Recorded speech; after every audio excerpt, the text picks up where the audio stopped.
Non, une personne veuve ne peut pas se remarier. Seulement, la Bible ne s'oppose pas au remariage après le décès du conjoint. Dans certains cas, elle l'encourage d'ailleurs. 1 Corinthiens 7, 8, 9, 1 Timothée 5, 14. La culture juive de l'époque biblique encourageait également cette pratique pour différentes raisons. Dans la plupart des cas, la Bible aborde la question des veuves plutôt que celle des veufs. Cependant, rien dans le contexte de ces passages nous amène à penser que la norme était spécifique au sexe. Le fait de s'adresser principalement aux veuves était probablement dû à 3 raisons. La première était que les hommes travaillaient généralement à l'extérieur du foyer, effectuant parfois des travaux dangereux.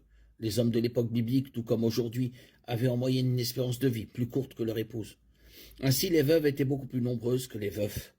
La deuxième raison était le fait que les femmes avaient rarement les moyens de subvenir à leurs besoins et à ceux de leurs enfants à l'époque biblique, 2 Rois 4, 1, 7. Le remariage était le principal moyen par lequel une veuve pouvait recouvrer sa protection et subvenir à ses besoins et à ceux de ses enfants. Une fois que le Christ a établi l'Église, celle-ci est devenue responsable de la prise en charge des veuves dans certaines circonstances. 1 Timothée 5, 3, 10. Le troisième problème était que la culture juive préoccupait la continuité de la lignée et du nom du mari. Par conséquent, si un mari mourait sans laisser d'enfant pour perpétuer son nom, son frère était encouragé à épouser la veuve et à lui donner des enfants.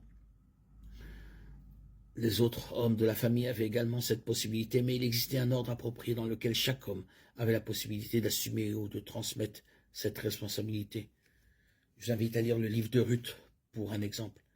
Même parmi les prêtres qui devaient suivre une norme plus élevée, le remariage après le décès d'un conjoint était autorisé. Dans le cas des prêtres, c'était à la condition qu'ils n'épousent que la veuve d'un autre prêtre. Ézéchiel 44, 22.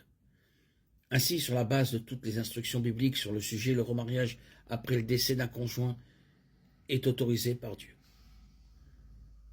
Romains 7, 2, 3 nous dit « Ainsi, la loi lie une femme mariée à son mari tant qu'il est en vie. Mais si le mari meurt, elle est dégagée de la loi du mariage. Ainsi, si elle épouse un autre homme du vivant de son mari, elle est appelée adultère. Mais si le mari meurt, elle est dégagée de la loi et n'est pas adultère, même si elle épouse un autre homme. » Même si le divorce est présent dans 50% des mariages aujourd'hui, la plupart des vœux de mariage contiennent encore la phrase « jusqu'à ce que la mort nous sépare ».